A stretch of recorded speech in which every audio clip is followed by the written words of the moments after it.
Hello and welcome to Ag PhD. I'm Darren Hefty. And I'm Brian Hefty. Thanks for joining us today. We're going to talk a little bit today about wheat and how you can get grass under control, and not just foxtails, but wild oats and other grasses too. Well, that's nice, Brian, getting weed control in wheat, but I'm worried about disease control. And some of these fungicides, they just aren't that good of products. We have to do everything right. We're going to talk about getting the most out of your fungicide and how to make it work better. As always, we have a Weed of the Week. That's coming up later in the show, but first, here's this week's Farm Basics. Farm Basics is brought to you by the Liberty Link trait and Liberty herbicide from Bayer. The most reliable weed management solution, Liberty Link and Liberty herbicide are the link to efficient row crop production and sustainable weed management.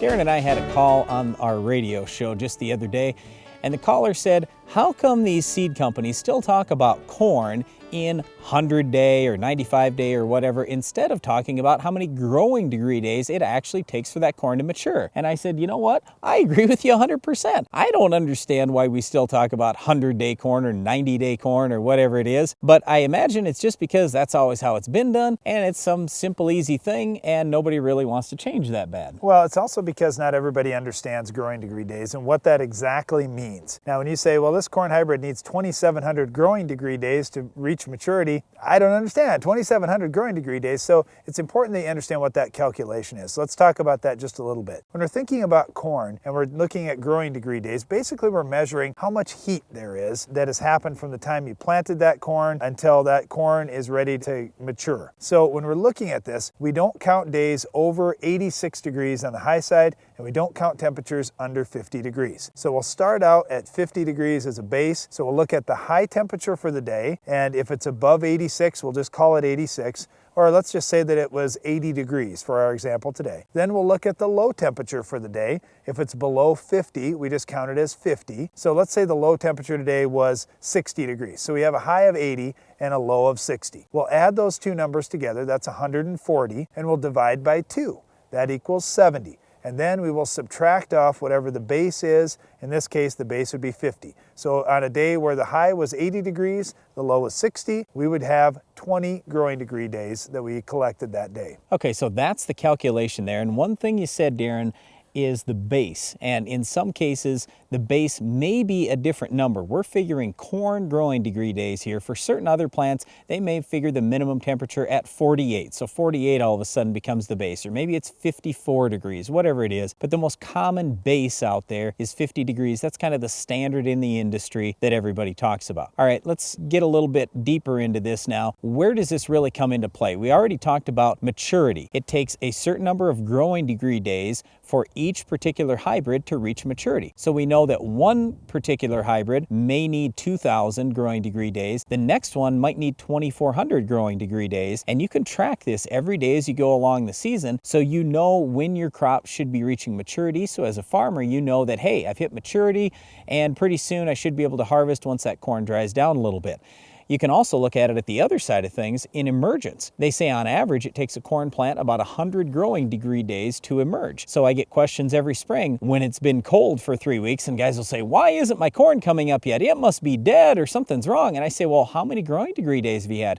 Well, I'm not exactly sure. And I say, well, I know exactly how many we've had, and we haven't had nearly enough to get that corn out of the ground. So these are some of the things that farmers can use growing degree days for. Well, when we're talking about corn, it matures based on heat. So we need heat to move these growing stages along. Other crops may mature a little bit different. Like, for example, with soybeans, they start their reproductive stages when the day length starts to shorten in the northern part of the country. So it's just a little bit different. Every crop's a little different. We're talking about corn today, but if you've heard the term growing degree days, we just wanted you to have an idea of how it was calculated, what it means, and what it's used for. Well, we also want you to have an idea on weed control with our Weed of the Week. Can you identify this week's weed? What's next in weed control technology? Roundup Ready 2 Xtend soybeans will provide tolerance to dicamba and glyphosate and will be built on the Genuity Roundup Ready to Yield tray. See them in action at extendfollowafield.com. Whether you're feeding cattle, Milking cows or baling hay, the work on your farm is never done, which is why you need equipment that works as hard as you do. Get the efficiency and versatility you need with Case IH. From farm-all compact and utility tractors to balers and mowers, all Case IH equipment is designed with one thing in mind: getting the job done. To learn more, visit caseih.com/livestock. For lower cost, higher production, Mandaco Agri leads with versatility unmatched. Twister is the vertical tillage unit for no-till as well as conventional tillage. Twister's ease of maintenance is forgiving in rocks and has contour conformity equaling zero downtime. Our hydraulically adjusted coulter angles make residue management easier, less costly. Spring or fall, the Mandaco Twister vertical tillage unit is the new leader. See your Mandaco Agri dealer. Visit northcountrymarketing.biz or call. If you could see how nitrogen loss causes yield loss, you'd fix it. So fix it right, with the stabilizer proven to reduce all three ways nitrogen escapes. Nutrisphere N Nitrogen Fertilizer Manager. It keeps nitrogen in a more readily available form longer. With today's market and environment, it's a high priority to keep your nitrogen on track. To higher yield with Nutrisphere N. Capello corn headers are designed for producers who expect more. Expect more grain in your bin. Expect an industry-leading 2-year manufacturer's warranty. Expect Capello-designed chopping and folding options that save you time and money. And whether red, green, or yellow, expect row size options that fit your operation, because all producers deserve the best. Expect Capello. It's ahead above the rest. A proven herbicide for decades, Dicamba can provide Burndown residual control of tough and resistant weeds for up to 14 days. That's another reason why farmers will use Dicamba for years to come. Brought to you by Roundup Ready Plus Weed Management Solutions. Fungicide use has really grown in popularity over the last few years, not only because we've seen more disease issues, but also because some of the fungicides, like Headline for example, are getting used for plant health. But the question is, how can I get my best bang for the buck using any fungicide out there? We'll give you a few tips. Well, one thing that you may not have heard before about fungicides is they only move in the xylem of the plant. Now, you may already be saying, wait a second now, I'm not a plant physiology major, I'm not a biology major, I don't know what the xylem is. Well, there are really two different transport systems inside the plant that move nutrients and water around. One is the phloem. The phloem moves water and nutrients up and down in the plant. The other is the xylem, and the xylem only moves up. It brings up water and nutrients from the roots, and that's it. The fungicides that are on the market today mainly just move in the xylem of the plant. So when you spray them on the plant, we oftentimes say you can only protect the leaves that are out that day. The reason why is we're going to put that into the xylem. We're going to put the fungicide into the xylem so it moves up in the plant, and that's it. It's not going to move down. Yeah, but only protecting what's there that day has little to do with the xylem thing. Where the xylem transport comes into play is if you don't get good spray coverage on the lower part of each leaf and in the lower leaves of the plant, those will not be protected. In terms of the new leaves that are coming out, they're a lot of times not going to be protected because even though fungicides will move in the xylem of the plant, they don't move well in the xylem of the plant. They'll move within a leaf quite commonly. They don't typically move leaf to leaf in the xylem. Well, I think people get confused too because we talk about residual, and a lot of times the chemical manufacturers will say, well, our fungicide is going to have residual for a week or 2 weeks or 3 weeks or whatever the length of control is. That just means it's on that leaf and it's going to protect that particular leaf. Right. That doesn't mean, all right, well, now my plant grew and it put on 4 more leaves, so they're protected, right? Because it's within that 2-week or 4-week time period.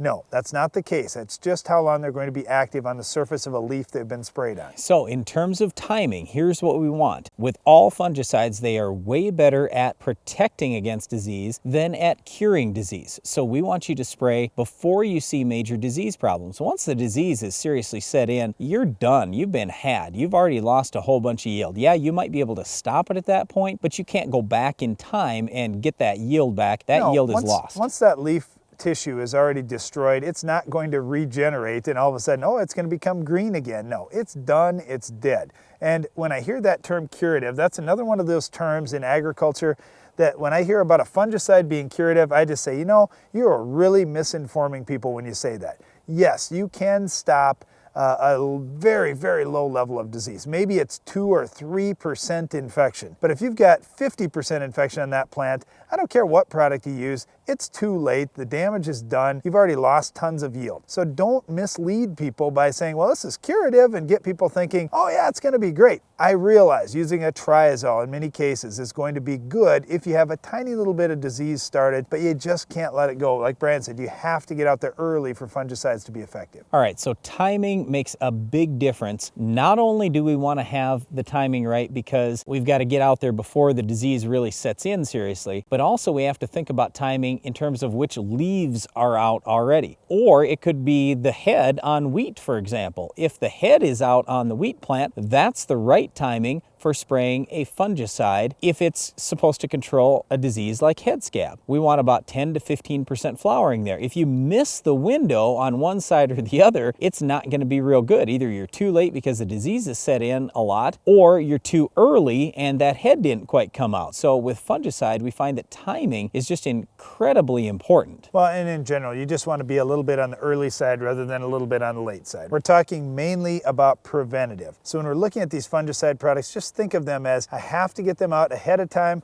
Otherwise, chances are they just aren't going to work. But again, like Brian was saying, there are certain stages where you have to let those leaves come out, or you have to let that head start to flower before you can actually protect it. Then when we're talking about actually doing the spraying out there, you want to make sure you have relatively small droplets, and this becomes an issue when you're combining things with Roundup. Typically when you're spraying Roundup, you're using spray nozzles that create big droplets, coarse droplets. That's not real good for fungicides. We want to have smaller droplets because we need great spray coverage. Just remember, when you have big droplets, yes, you will reduce drift, but you're also going to reduce spray coverage. And with fungicides, we know that if we don't treat a leaf, it is not going to be protected. And for that matter, if you don't treat the lower part of a leaf and the lower leaves on the plant, they're not going to be protected. So just make sure when you're out there spraying, you're doing everything you can to get a fair amount of water, a fair amount of spray pressure. You get good coverage over that entire plant if, again, you want your best bang for the buck. The other thing to think about is just using some surfactants. Now, there are certain products that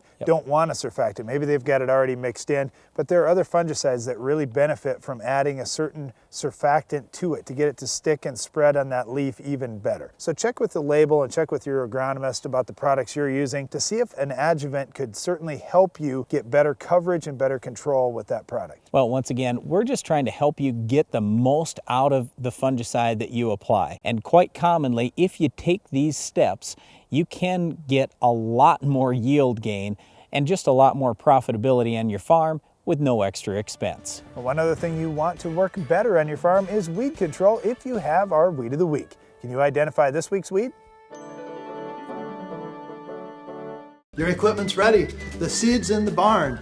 You have a strategy to overcome the challenges you'll face, and your crop protection products are pretty well locked in. But maybe you still haven't finalized your fertilizer plans. If not, visit agroliquid.com today. With products formulated for superior nutrient uptake, unsurpassed application flexibility, and proven by years of extensive research, this may be the season to take your yields to the next level using agriculture liquid fertilizers. You can put more bushels in your bin without expanding the farm with Yield Track. The new 24-row planter from Titan Machinery features the Case IH Early Riser planting system. Yield Track will take you to the field first with extra flotation come spring. The tracks eliminate pinched rows and reduce compaction. All 22 and 30-inch Yield Tracks come loaded with Case IH technology, including cable drive and AccuRow. Grab more bushels from every acre with Yield Track from Titan Machinery. Looking to maximize yield? QuickRoots is a microbial seed inoculant that allows the plant root to explore a greater volume of soil, the key to higher yields.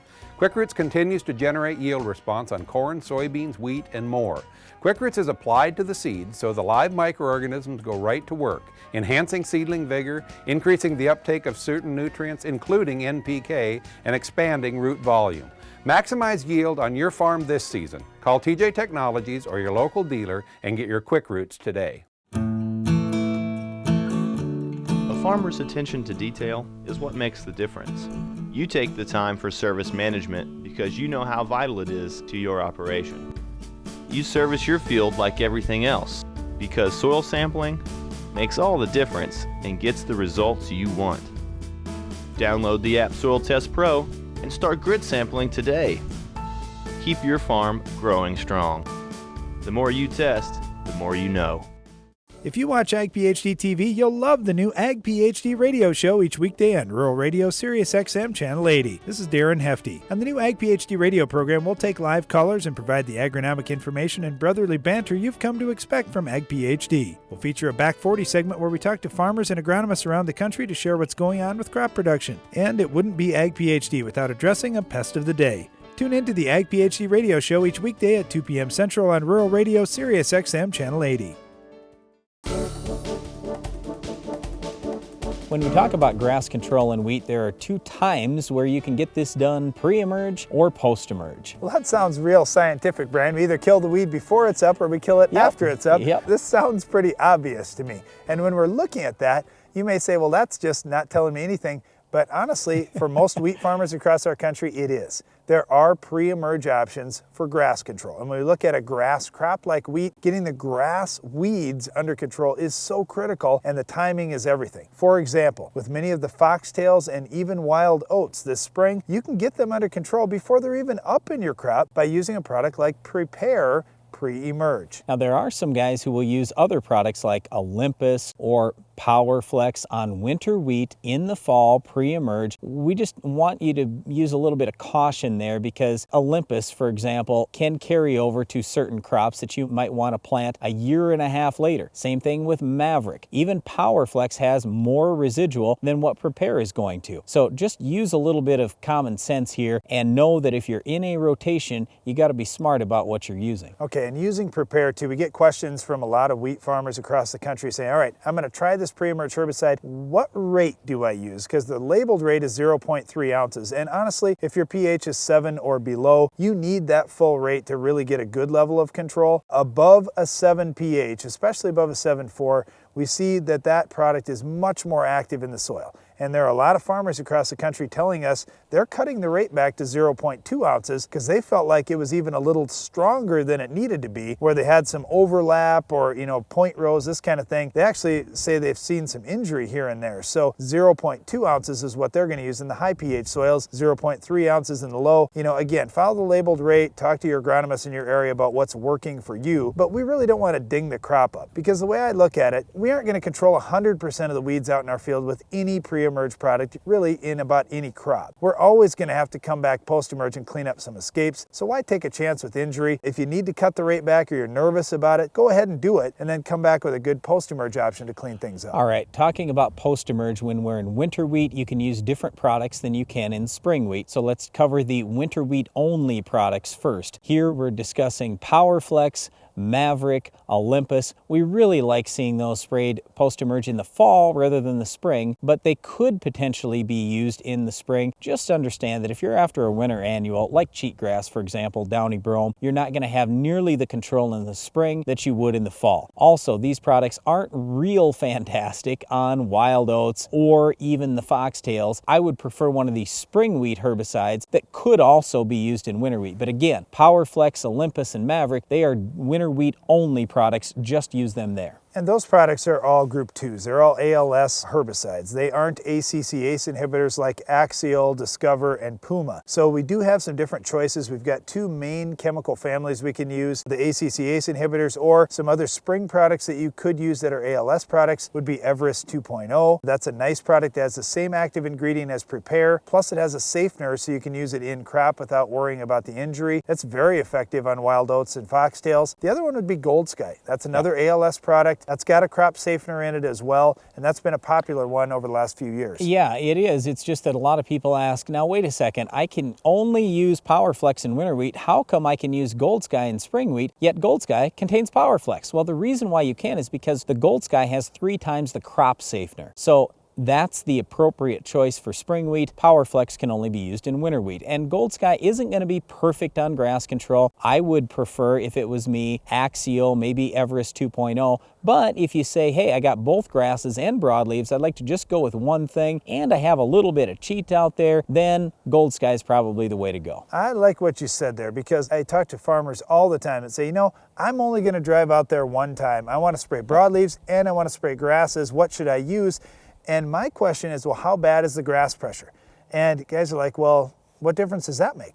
It makes all the difference in the world, because when you mix that broadleaf herbicide with the grass herbicide, you're going to get some antagonism, meaning when you mix them together, it's going to lower the level of control you get, especially on the grasses. Yep, so in other words, we want you to split apply the grass herbicide from the broadleaf herbicide if you have lots of grass plants out there. If you only have a few, no big deal. Talking about the spring wheat herbicides real quick, Axial's probably the best for tank mixing with broadleaf herbicides. We really like Axial as a wild oat product, but also as a foxtail killer. You also have available Puma, if you can still find some around the country, and Discover is out there too. Those are all ACC Ace. Everest 2.0 and Gold Sky again are the ALS products. I like Everest 2.0 now that they have that Safener along with the Old Everest. So that's why we have Everest 2.0. It's Safener plus Old Everest. Well, when you think about grass control in wheat, don't forget about the pre-emerge herbicide option you have, especially with Prepare. That'll be a good option going into spring wheat this year. Then post-emerge, we have two different chemical families. We have the ACC Ace inhibitors like Axial.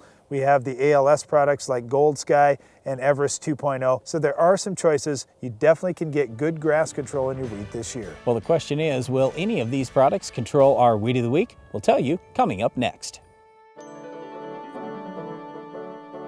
The Weed of the Week is sponsored by the Enlist Weed Control System from Dow AgroSciences, a new herbicide and trait system that will build on glyphosate. Your farm tells a story, one that continues with the decisions you make.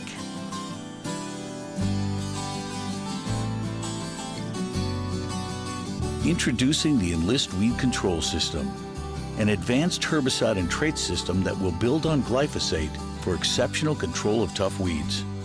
The next chapter begins.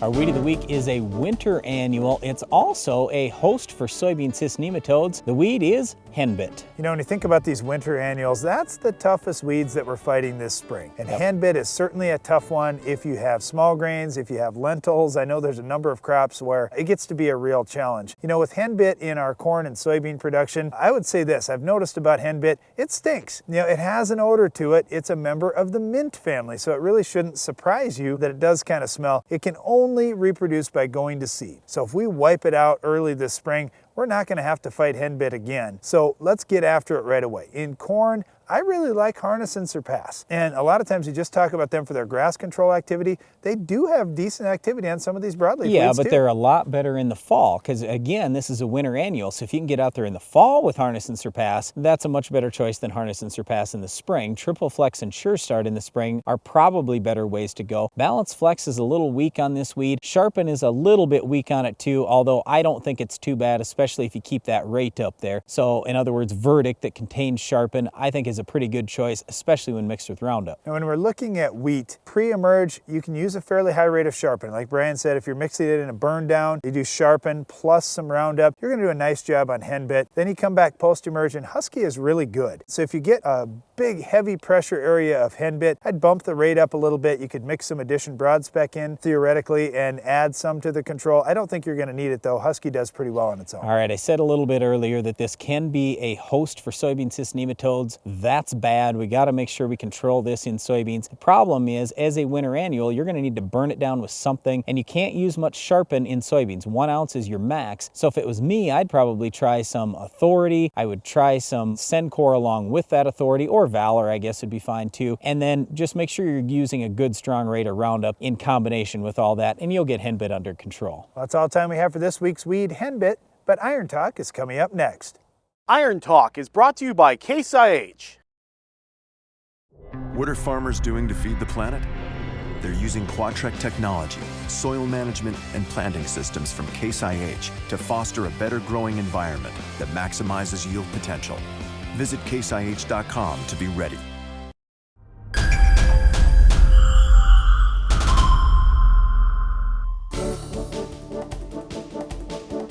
If you're applying a pre-emerge herbicide this spring and tillage is an option, I'll discuss which tools may prove the most beneficial in today's Iron Talk.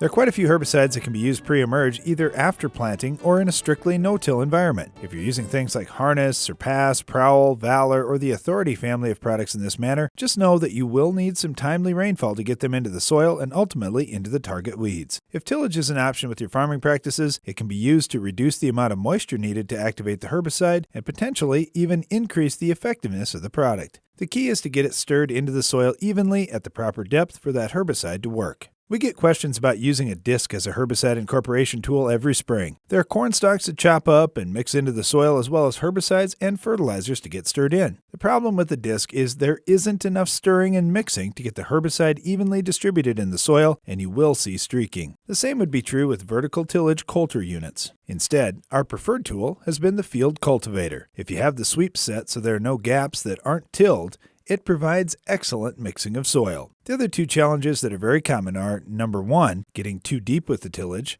and number 2, getting deep enough to cover the wheel tracks without getting too deep for the herbicide. We figured out that the majority of your herbicide is moved about half the depth of your tillage. So if you till it 4 inches deep, your herbicide moves 2 inches down, for example. Since most pre-emerge herbicides need to stay in the top inch or so of soil, tillage must stay very shallow. Here's the solution. Drive fast. Now, if you're running 8 miles per hour, chances are you won't be able to get too deep. Also, you can drop the shanks lower just right where the wheel tracks are, so you can cover the wheel tracks without getting too deep across the length of the field cultivator. Follow these tips in conventional or reduced tillage operations to make your pre-emerge herbicides work their best. That's all for today's Iron Talk, and now, back to the show. Wake up, breakfast is served. Your roots crave P. Most of your applied P gets tied up in the soil, a natural phenomenon known as phosphorus fixation. Fix the problem with Avail Phosphorus Fertilizer Enhancer. Avail makes more P available to your roots, here, here, and here. Increasing P availability can lead to increased P uptake in the plant. That's more P, and more P. More phosphorus for your crop can mean more results in your bin. An average of 9.6 bushels per acre of corn. Breakfast is served. Supercharge your P with Avail. A farmer's attention to detail is what makes the difference. You take the time for service management because you know how vital it is to your operation. You service your field like everything else because soil sampling makes all the difference and gets the results you want. Download the app Soil Test Pro and start grid sampling today. Keep your farm growing strong. The more you test, the more you know. At Case IH, our equipment doesn't just meet the standards, it set them. With industry-leading SCR engine technology, Case IH gives you more power while still meeting tough emission standards. In fact, the Steiger 620 is the highest horsepower tractor to ever come off the assembly line. And all Case IH equipment is agronomically designed to help you maximize your yield potential and your profits. The world of farming is changing. Will you be ready? Learn more at caseih.com/efficientpower. I wish I could apply all the PK and micronutrients this crop needs at planting. You can. When your soils are not excessively nutrient deficient, you can apply a whole season of PK and micronutrients when you plant and get top yields at harvest. AgroLiquid's exceptional nutrient compatibility and superior efficiency allows you to prescription apply everything your crop needs safely and conveniently. Research proves it. For more info, go to agroliquid.com. Closed captioning for Ag PhD is sponsored by Norwood Sales. The all-new S-Cube commercial tender is the only tender on the market with poly tanks, giving you the capability to haul seed, fertilizer, water, or liquid fertilizer. Each cube can hold 300 units of seed, 2,000 gallons of liquid, or 300 cubic feet of fertilizer. Options include full functioning wireless remote, stainless steel conveyors, and self-contained hydraulics. Get yours today at Norwood Sales. That's all the time we have for today's show, but be sure to join us again next time for another Weed of the Week, Iron Talk, Farm Basics, and a whole lot more. I'm Brian Hefty. And I'm Darren Hefty. Thanks for watching Ag PhD. American ethanol is made primarily from corn. Did you realize that the type of corn used for ethanol and livestock feed is much different than the sweet corn on your dinner table? For more information, visit the Responsible Nutrient Management Foundation at rnmf.org.